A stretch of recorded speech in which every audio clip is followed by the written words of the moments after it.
not unusual for a practice to lose at least 15 to 20% of their patient population almost immediately when that letter goes out. That they lost through a flood and they weren't able to recover their data, and they're no longer in business because of that. The gist of the whole thing is that that practice was fined $350,000 simply from the fact that they failed to report. I think most practices would agree that that would be pretty devastating. Wow, that has gotten my attention. This is Dental All Stars, where we bring you the best in dentistry on marketing, management, and training. Welcome to Dental All Stars. I'm Alex Nottingham, founder and CEO of Also Dental Academy. And with me is Dr. Lorne Lavine, the digital dentist. And our topic today is cybersecurity treatment plan. Please welcome Lorne. Thanks, Alex. Pleasure to be here. Yes. So for those who do not know who you are the digital dentist. You're a former periodontist. Just give us a little quick background about who you are, and then we're going to get right into the cybersecurity treatment stuff. Yeah, so I was a full-time practicing periodontist. I did that for 10 years, which was honestly about 9.5 years too long. I did not love it. Perio's tough, as anyone that does perio is well aware. Growing up, my family owned a large electronics business, so I was always into tech. And I basically kind of converted my life from full-time practice. I had done my own IT for my own practice and started helping other offices with this and turned it into a full-time career and decided, you know what, I don't love perio, and moved out to LA, and I've been here for close to 25 years. And we work with dental practices all over North America to help them with IT, cybersecurity, HIPAA compliance, anything tech related. That's what we do. Yes. And we've been working with you since the beginnings of All Star, well over 10 years ago. Yep. Almost 15. So I was going, I'll keep it 10. So I stay. Close enough. Yeah. Yeah. You don't want to age yourself. No. But yeah, you're the best in the business when it comes to cybersecurity. So, and I think, because we've done so many webinars in the past, and I like the idea we talked about in the green room about a treatment plan. And so we're going to get to that, what that looks like, how that comes about. But tell me first, how does, this is assuming, so the issue we're exploring on the podcast is, once you know your problem, how do you create a cybersecurity treatment plan versus just throwing technology at it and just hoping it works, which a lot of people do. So walk me through first, how does one identify they have a problem in this space? What are they looking for? And then what do we do about it? And what are some of the mistakes where people just throw things at it? And how are we going to do it where it's an actual treatment plan, which dentists know what that's all about? Well, I think dentists will also understand the whole concept that it's hard to develop that treatment plan unless you've diagnosed first. Most dentists, when a new patient shows up, they don't just start treating them. I mean, I hope not. I mean, usually unless it's an emergency, but normally you're going to do your intraoral and extraoral exams and restorative charting and perioprobing, x-rays, and based on all of that, you're going to put together a treatment plan and start the treatment. And in dentistry, I think we tend to do it the right way, in that treatment plan is normally sequenced. It's going to look at, the things that are most pressing. That's going to be at the top of the treatment plan and work your way down. A lot of times in IT, at least the plans that I've seen, and we're just as guilty of this as other IT companies, oftentimes we don't do that. We throw just a list of things, say, here's all the things, and this is how you should address it. So you have to diagnose first. And there are a number of ways of doing it. Whenever we're talking with an office about working with them, what we always do, we call it a security audit or a technical audit. And it's that diagnostic. It's not meant to be a deep dive. We're not spending hours and hours going through every system. We're doing that 30,000 foot view from above, where we want to see, what's going on here. Do they have systems in place? What's the hardware look like? What's the software look like? Are they doing the basics? If we're talking about an office that we're already working with, we absolutely highly recommend that you do a formal risk assessment. If it's done, and the problem with a risk assessment, with knowing exactly how to do it, is that if you look online, if you look at the actual HIPAA law about, well, how do, do I need to do a risk assessment? How do I do it? There's literally one sentence that says you have to do it, and they don't give you any guidance. There's a document out there by the National Institute of Standards and Technology, NIST. It's document 800-30, and it goes through the steps of how to create a risk assessment. It's unbelievably dry, and if you suffer from insomnia, it's a great cure for that because it's 95 pages of just droning on. But any dentist will understand the concept that all that it says is that you need to be comprehensive. And one of my pet peeves is that there are companies out there that'll say, hey, go on to our website or go to this website and take this 10, 15-minute quiz, and boom, you've done your risk assessment. And having had clients of ours that have gone through HIPAA audits, I'm quite confident that the auditor, if they're in a good mood, will say, they'll laugh and say, no, seriously, where's your real risk assessment? Because that's not a risk assessment. When we do it for a client, it takes about 7 to 8 hours. Most of that is done behind the scenes. We have a questionnaire that we'll go over with the dentist or the office manager, things about the physical layout of the office. Most times we're not actually going to the office. So we need to know about alarm systems and locks on the door and video surveillance, things like that. But software does most of the work behind the scenes. But when it's done properly, where we go through that whole process of developing that doing that risk assessment, it will generate their version of a treatment plan called the HIPAA management plan. And it's, we're talking about cybersecurity and HIPAA interchangeably. And I think that's actually a good thing, Alex, because in most cases, you are killing two birds with one stone. The things that you do to get yourself more cyber secure are also going to get you more HIPAA compliant. So a lot of times you don't have to worry about each one individually. Now, there's obviously a number of HIPAA rules that aren't necessarily related to IT, but one of the things that we always try to tell people is that, listen, we're going to be able to knock out a lot of these things and get you as HIPAA compliant as we ideally can. We've never, and hopefully never will, promise an office that we can get you 100% compliant, because it's just impossible. There's like 700-800 pages of rules and regulations. But the whole purpose of that risk assessment is to identify where do you have vulnerabilities in the IT portion of things, on your policies and procedures, on just your behavior. And it's pretty comprehensive. As I said, we do a network scan. We do what's called pen testing, penetration testing, to see if we can get through the firewall. We inventory the software. We look at things for the HIPAA standpoint. There's typically 3 areas of HIPAA. There's administrative, there's technical, and physical safeguards. We look at all that as well. And then we look at the roadmap of how we're going to resolve those. And I'd always warn people that, just as with patients, it's not enough to just do a treatment plan. You have to actually do the treatment. Same thing here. And we'll talk about, the different systems that, you probably need to think about incorporating. But just from a labor standpoint, when we do these risk assessments and we have a management plan, it takes at least 5 to 10 hours of labor to start resolving some of these issues. And they run the gamut from password policies to user accounts of people that are no longer in the practice, or encryption, or unencrypted thumb drives. The list goes on and on. So it's really critical that an office understands that this is a HIPAA law. You have to do a risk assessment and have a management plan. It has to be done on a regular basis. We certainly recommend no less than once a year. But you also really need to make sure that you follow up, because the flip side to that is, if, God forbid, you're ever audited and they see that you've done this risk assessment but don't have anything to show for it. You've done it, you got the plan, but you never lifted a finger to actually resolve the issues.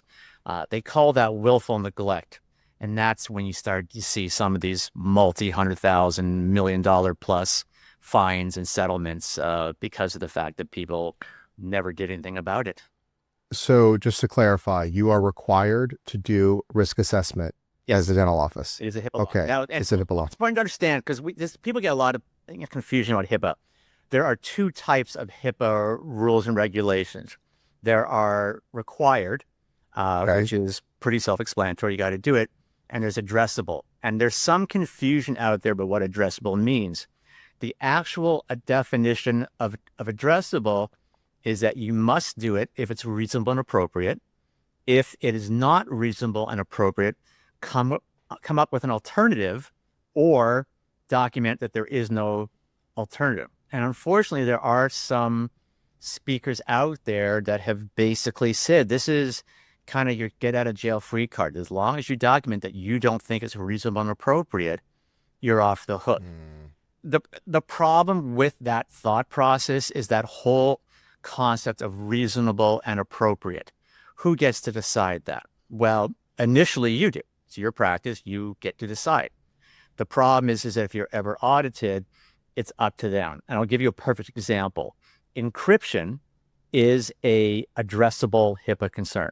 It is not required, unlike the risk assessment, which, to get to your point, that yes, a risk assessment is absolutely required. But encryption, which we'll talk about in a few minutes, that is addressable. The problem is, let's say that you get audited and you're trying to explain, well, why you think it is unreasonable and inappropriate to encrypt your data. All versions of Windows Server from 2012 onwards, Windows 10, Windows 11, all of them have a free built-in encryption software called BitLocker. It's part of the operating system. Now, if you don't know what you're doing, you should probably hire an IT company to help you actually set it up and configure it. But it's really hard to make the argument, gee, we don't think this was really reasonable and appropriate, even though there's a free program that's built into our software that all we have to do is flip the switch and it's in place. So I would be very cautious to offices about not doing the things that are addressable, because it really says you must do it unless it is not reasonable. And it's a hard argument to make. But so I see like two, assessment. well, I see like two issues here, right? So you have the legislative requirements and whether there's a workaround or not. And I think dentists tend to be more safe in general. Accountants and lawyers too. And then there's also, well, what happens, forget even just being fined, if you get hacked, if you lose your data, what's going to happen? I had a practice that we talked about before that they lost through a flood and they weren't able to recover their data, and they're no longer in business because of that. And so these are like silly things to happen. So, and then I would also suspect that if there is a breach that requires a HIPAA notice or whatever, that may get to the regulatory bodies. That what did you do that you had to do that? Did you do the risk assessment? Did you have proper stuff? So now it just kind of compounds. So I think, like you said, you could address two birds at the same time. Like let's make sure we check off the legal requirements, right? At the same time of protecting. So I think for those that are listening, and maybe just kind of quickly, and then I want to get kind of into what are the different modalities and how to build a treatment plan. But okay, we got the legislature, fine. I got to do it. I don't want to be fined. Okay. But really, what can go wrong? Can you give me an overview of the modalities? So, you have encryption, you have malware, all that. What are the modalities and what are they protecting you from? And what have you seen happen when it wasn't installed properly? We've seen basically destruction of practices. We have seen people that did not have a proper backup, which will probably be the first thing that we talk about when we go into the individual steps, because I think that is unbelievably critical. We have seen practices lose all their patient information. We have seen practices hit with ransomware where they're unable to retrieve their patient information, which is basically the same as losing it, and they didn't have a backup in place. We've seen practices who, you mentioned a breach. One of the requirements of breach notification is that you have to notify all of your patients in writing of the breach and what data may have been compromised. And usually we're talking about social security numbers, credit card information, things like that. Not unusual for a practice to lose at least 15 to 20% of their patient population almost immediately when that letter goes out. So and of course, there's the fines and penalties, which can be way up there. There was a recent case in Indiana, and I can't remember the name of it. I think it might have been a group practice or a DSO. They were hit with ransomware in 2020, I believe, and lost a lot of data on the patient information. When patients were calling, they didn't report it. And when patients were calling up, just, wanting to get their records transferred for whatever reason, they told them, oh, we're really sorry. We had a hard drive crash and we can't recover that information. Well, someone slipped up about 2 years later in 2022, and someone had called for their information and were told, no, we were hit with ransomware and we lost that information. They ended up reporting that to Health and Human Services, Office of Civil Rights. Meanwhile, the gist of the whole thing is that practice was fined $350,000 simply from the fact that they failed to report. Because if there is a breach, you have a set period of time in order to notify your patients. I think it's 90 days. It could be 60, but it's relatively quickly. 2 years, it was way, way beyond. So they eventually did send out the notices to patients, but at that point, it was too late. So, and I think that was a relatively small fine considering the severity of the problem. So whether it's financial ruin, whether it is patients leaving the practice or literally having no clue who's coming in the next day, who has outstanding balances because you've lost all the data, I think most practices would agree that would be pretty devastating. Wow. That has gotten my attention. Yeah. So, okay. So we see that and that's in anything that we do. What's the risk in doing it versus not doing it, and how likely is it to happen? So like, unfortunately, this is a dental practice for most dentists is everything. It is their income, it is their retirement, or it's a large portion of it. And losing it entirely or having it be damaged so it would take years to recover is not an acceptable risk to take. So, okay, so now let's kind of explore, I guess, I don't know if we're going to treatment plan or what are the modalities, and then maybe even after you go over the modalities, what do people typically, when they're getting into this IT stuff, what mistake are they making and implementing? Hence, the digital dentist's cybersecurity treatment plan, essentially.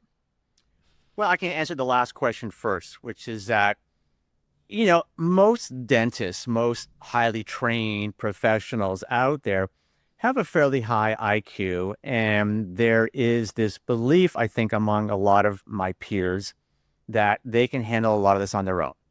That, listen, this doesn't seem so hard. I mean, I can find backup software. I can encrypt it. I can get antivirus software. I don't need someone to hold my hand through this.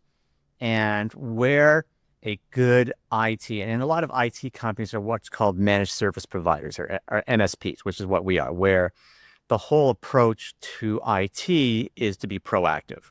We don't want to be on the receiving end of a call. Hey, I just got hit with a ransomware virus. What do I do? We want to be there at the beginning to say, hey, I never want to go through a ransomware event. What can I do to make sure that happens? So I do think most dentists could probably handle a lot of the things from the setup standpoint that I'm talking about. Some of them are fairly complex and they probably wouldn't have those skill set. But when the what hits the fan, the question is, are you going to know what to do? And that's where I think that, you're better off. And I realize that it may sound a little self-serving, and I apologize about that. But I think most offices would benefit, at least if they're not going to have services from an IT provider, at least to consult with someone that can help guide them on the plan. So Usually a treatment plan that we put together for an office might have 8 to 10 things on it. And sometimes I'll modify it based on what the client has said to me. Just like with patients, patient comes in, even though you might see something that, there's a bombed out tooth with, endo involvement and it needs to be treated. If that's not the patient's chief complaint, if they're having pain somewhere else, you're probably going to deal with the chief complaint first. You'll get to the other one pretty quickly, but you want to at least get them out of pain, get them a place where they're comfortable so that you can then proceed with the other treatment. If you don't get that done first, a lot of times they're just not going to come back and you've lost them and they've lost the ability to get the treatment that they need. So a lot of times I'll mix this up. A lot of times someone will say to me, a lot of the clients that we get will come to me and say, hey, I'm reaching out to you because I had a recent incident where we lost data, where we didn't have a proper backup. And that's almost always going to be one of the first things is that we look at is, okay, what are you doing from a backup standpoint? Because it's critical for a dental office, there's usually two overriding concepts for their backup. Number one, how quickly can I get up and running if my server goes down? And number two, how well prepared am I if there's a real disaster, if the fire or flood or theft or something like that, and I lose everything within my physical office. So, and listen, if you talk to 10 different managed service providers, you're going to get 10 different ideas about how to do a backup. What I've been advocating for decades now is a two-pronged approach. A local backup, which is 99.9% of the time, that's what we're going to restore from because it's right in the office. It's much faster. The ideal way to set up a backup is to do what's called an image. It's basically a snapshot of the entire server, not just the data, but the program files, the network settings, everything. Because what you want to be able to do is to be able to boot up another copy of the server, which is what that image is. And within minutes, as far as the rest of the computers in the office are concerned, the server's back up and running. It really should be something that you measure in minutes. And we're going through a process now where we do backup, and we've been doing it. We've got well over 150 clients that we just handle backup for them. And we found that the restore process that should be relatively quickly isn't as fast as we want it to be. That in some cases, people that have lots of cone beam images and multiple terabytes, it was taking hours and hours to get that restore done. So we're going through a process now of evaluating different systems as well. We're constantly, just like with dentists, you're constantly evaluating new materials, new techniques, whatever. We do that as well. So you have to have that local backup, and it should be something that can be restored quickly, but you have to have something that's off-site. And a lot of offices in the past have used external hard drives. And we were not talking out of an office out of doing it. External hard drives work perfectly fine. But most practices just don't want to have to deal with that. They forget it, or it takes a while to run the backup in the evening. And it's just a pain in the rear, to be honest with you. So what we advocate for most offices is a cloud backup on top of the local backup, that it's done automatically, it's offsite. The critical thing, and again, I apologize if this sounds self-serving, it's not enough for the software telling you, hey, the backup was successful. That doesn't necessarily mean it was successful. There's really only one way to know for sure that your backup has worked, and that is to turn off your server and try to fire up that copy in the office. Can you get that thing up and running within a few minutes? And if that fails, what about the data that's in the cloud? Can you get that downloaded in a reasonable time frame? I mean, normally you're not going to download all those cone beam images, which are, could be terabytes of data. You just want to get the practice management software, which is usually 3, 4, 5 gigabytes of data, so that you can at least get up and running, be able to call patients, tell them there's a problem at the office, be able to reschedule it as needed. But we highly recommend that you have that two-pronged approach, because you want to be able to recover from anything. And normally, if ransomware wipes out your local data, I haven't yet, and doesn't mean it won't ever happen, we have yet to see a situation where a backup that got hit locally with ransomware also then hit the cloud backup. Because normally what will happen is that once the local backup is corrupted, the cloud backup will say, hey, these aren't the same files, and it'll stop. It won't actually, if it's a properly designed backup system, it shouldn't allow you to take corrupted with ransomware type files and back that up to the cloud as well. So it seems like you have multiple layers, and the backup is the heart of it, I guess. And Correct. then you have the, antivirus and malware and all that to protect it on one level. You have the local, if backup gets corrupted, there's additional scanning and protection on the offsite. But as well, even if the local gets corrupted, you have multiple instances before that, before it was corrupted, and the same thing on the back. So it's like there's so many levels and in terms of it can't happen to you. I remember maybe 7-8 years ago, I got a malware or a ransomware on mine, and I don't know if I had a really good backup. So maybe I had some Dropbox, but it was over. Any of that stuff you couldn't get back. Fortunately, I'm not running a dental practice, so that wasn't devastating. But it and everything's getting more and more sophisticated, and we have to stay up with it, with respect to it. So, okay, so backup is like the core of the treatment plan. Backup's your last line of defense.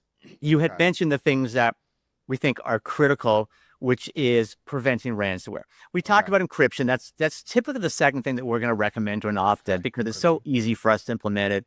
It takes a few hours of labor. We talk about encrypting the server. Any computer that has patient information on it should be encrypted. So encrypted means it's hard to hack. It's almost impossible. It depends on the level, but 256-bit encryption, SSL, I mean, all that stuff. So if it's encrypted, like, can a malware get to it or not really? It's harder for malware to work on encrypted files, but more importantly, it's hard for anybody else to do anything with those files.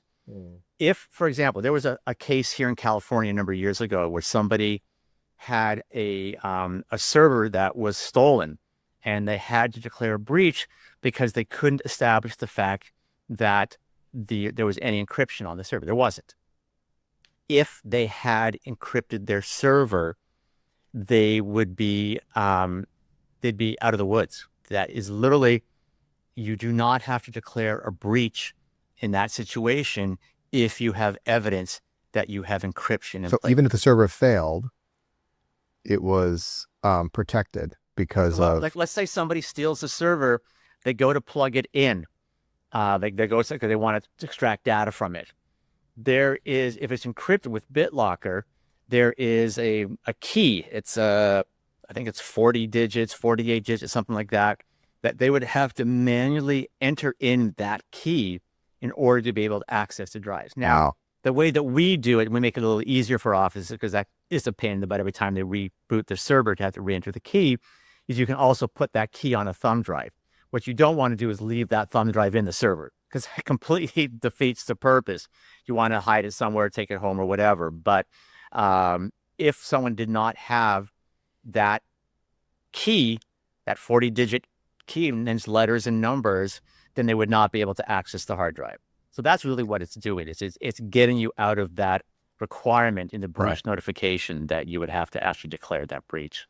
And it sounds like, again, as I'm listening to this, because I'm a tech guy, I like tech, but you have to do it in a sequence because there's so many issues here, encryption, this, and they all have to work together, sequence properly. And like you said before, I like what you say, treatment plan, because you want to build a treatment plan that they're going to actually do and like. If you make it so cumbersome, some people may like that, but some people may want to be more hands-off with respect to that. And so that has to be just the way you look at it. Just like, when a practice is thinking about changing everything, they want to get new practice management software. They're thinking about getting new digital x-ray system, maybe third-party programs. We would never recommend that they do it all at once. Some offices are still putting progress notes in physical charts. So, let's start with that. And then we'll talk about maybe changing, adding this to the software. And, offices trying to get chartless or paperless. You can't do it all in one day. Oh, I see. So you recommend, and I assume this is what you do at the digital dentist, is that you do it you build the treatment plan. Doesn't have to be done all at once. We take care of your chief complaint and the major issues, and you can add these as you go along. We do both. So our Okay. recommendation, because everything that we do has an associated HIPAA law. They're not really optional, and they're all addressing risk. So our ideal client is one that says, yes, I understand the need for this. I want to get a package of services from you. Go ahead and do what you need to do. Get it, get it all set up, That's what I would do. which is what most people would do. We do have some other clients, whether there are some financial limitations, whether we haven't earned their trust quite yet, whether there's other issues that they'll say, hey, I know I need to do all these things. I want to start with 2 or 3. So what are the 2 or 3 that you think I should really focus on at first? And then as we get more comfortable, then we can add the other ones. And that's fine. We don't want to turn a client away just because they'd rather do things in stages. So we talked about, the need for the backup to that's kind of like your last line of defense. But a lot of what we would do if someone came to us and said, hey, I only can do 1 or 2 things right now. What should I do besides encryption, which is relatively easy? And all of that would be geared towards ransomware prevention. There's basically 3 or 4 parts to that puzzle. And it usually starts with a firewall. Most offices do not have a proper firewall in place. A firewall is a device, and it can be software, it can be built into a router, but we normally recommend a business class firewall. There's companies like Sophos and SonicWall and WatchGuard that are designed specifically for dental practices. That is your first line of defense. Most of the better firewalls out there will actually have antivirus, anti-ransomware protection built into the firewall. It's like a subscription. You pay a couple $100 a year for that. So we would always recommend that as the first line of defense. Nothing's going to be 100%, effective. There's new viruses coming all the time. So we would always recommend that you have some type of antivirus, anti-ransomware in place software. And there's a lot of good companies out there. I don't have a strong preference. We usually use one from Sophos called Intercept X. There's Hitman Pro. There's Kaspersky, which I don't think you can get anymore because it's from Russia. Trend Micro. I mean, there's a lot of the basic rule of thumb is that the free programs really aren't as good as the ones that you end up paying $30, $40 a computer a year. A third area of vulnerability is the operating system. Every version of Windows, they are finding security holes in them on an almost daily basis. And they're constantly releasing patches. And it's critical that you keep up with those patches. We call it patch management. It's actually another HIPAA law that people may not know about, is that you have to keep everything current. That is why maybe a lot of you who may have been hearing from your IT company over the last few months, Microsoft is ending support and security patches for Windows 10 and for Server 2016 this October the 14th. So October 14th, 2025, there won't be any further future security patches for those versions of Windows. By definition, you're no longer going to be in compliance with HIPAA, not to mention the fact that you're not going to be secure because you're not patching it. Those security holes are still going to be discovered, and they're going to be hit by viruses. The problem with everything that I talked about, firewalls, patching, antivirus software, is that a lot of the new ransomware that we've seen out there are what's called zero-day. And there's different definitions of zero-day.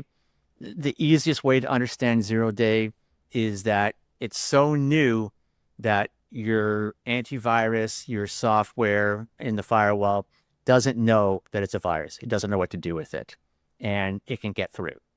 So a number of years ago, there's a special type of software that was developed called application whitelisting. And we started recommending this for our clients about 4 or 5 years ago.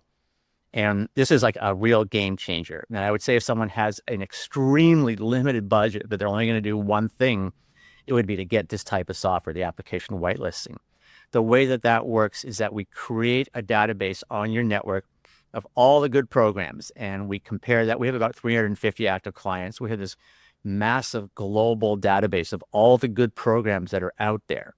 And at a certain point, we flip a switch. Only those programs are allowed to run. If a program tries to run and it's not on that approved list, it gets stopped in its tracks. It can't do what it's supposed to do. All viruses, all ransomware are just tiny little programs, just a series of instructions that tells it what to do. In the 5 years or so that we've been doing application whitelisting for our clients, we have yet to see a single office get hit with a virus, which is not something I could have said before that. And those were offices that have antivirus. So what I'm hearing is there's, and this is the tip of the iceberg. There's a lot of, well, it's giving a broad brush, but there's a lot of areas and ways you can go.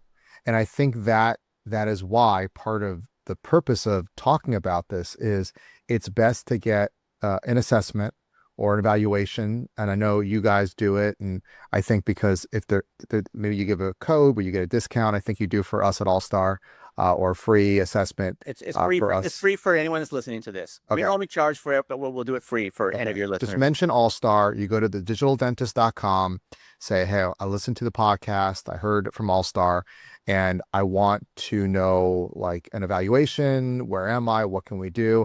And like customize it for you, and build a cybersecurity treatment plan, and then start to work towards it. Because I'm listening, again, I know technology and it's overwhelming. Imagine a dentist hearing, well, what do I do? And on top of that, there's the pressure that if I don't do it right to the standard, not only am I in trouble with my practice, but on top of that, I could get violations that can be devastating. So I can't recommend more. Free stuff is always good. I'm a frugal guy. I like free stuff. I just went shopping for the first time. Every 5 years I go shopping. My wife is better dressed, so she'll buy me things. But when I find one place, that's it. Every 5 years. But again, the point with frugality is you don't want to step over dollars to get pennies. You don't want to have, when it comes to business and protection and things like this, I spare no expense. And those that are listening should not. It's good to be smart, but don't be stupid. Don't be stupid, right? With that. So frugality versus being cheap. As a business person, that's very critical. All right. So thediginaldentist.com and what do you call this? It's called an evaluation. What do you call what they ask for? If they fill out the website form, if you go to the website, there'll be like a contact us, or I want to, I want an evaluation. There's different things on the website, but they all take you to the same place for us. We get an email that'll tell us that you reached out. We call it a security audit or a technical audit. All right, that's cool. It takes 20, 30 minutes. We hop onto your network with your permission. Obviously, you can watch what we do. We run some tests. We ask you some questions. And afterwards, usually it's one of my technicians to do that, because I've got a trained technical team for that. Afterwards, we would set up a phone call with you and me personally, and I will go through, here's what we found. Here is our treatment plan of recommendations. Here's all the different options. Here's what the different options would cost. As you know, Alex, and any clients that have worked with me know, this is not a hard sell. I'm here to educate. I'm here to let people know, yes, of course, we would love to work with you. We can help you with this process. But at the end of the day, it's your practice, your money. All I can do is make the recommendations and help guide you. And of course, whatever you decide, listen, we're going to always recommend that full suite to cover all your bases. But we don't look down on people to say, you know what, I just wanted you back up in ransomware protection now, and I'll deal with the other things afterwards. Fine. We'll set that up. And when you're ready to proceed, we're ready to proceed. I would say the digital dentist, because I've worked with you for so long, is the standard in the industry. So if you're shopping around or whatever, make sure you get the standard. You talk to the ones that are leading here in dentistry. Is Dr. Lorne Lavine's company, the Digital Dentist. Make sure you do that. It's free. Can't go wrong. So I recommend you do that. And awesome. And it's been a while, and hopefully we'll have you on. Our goal is to have the good doctor, the good digital dentist on quarterly. So if you have any questions or you have suggestions for topics, let me know, because this gentleman is an endless source of knowledge on this area, and we can talk about it, make sure we cover it. I think we've done stuff on AI and others, so please let us know, allstardentalacademy.com. And then we have contact forms too. It says, a podcast, I want to hear for this. That's all wonderful. So again, thank you for joining us, Dr. Lorne Lavine. And please remember to follow us on Apple Podcasts, Spotify, YouTube. Get the episodes as they are released. Share with your friends. And until next time, go out there and be an all-star. We hope you enjoyed this episode of Dental All Stars. Visit us online at allstardentalacademy.com.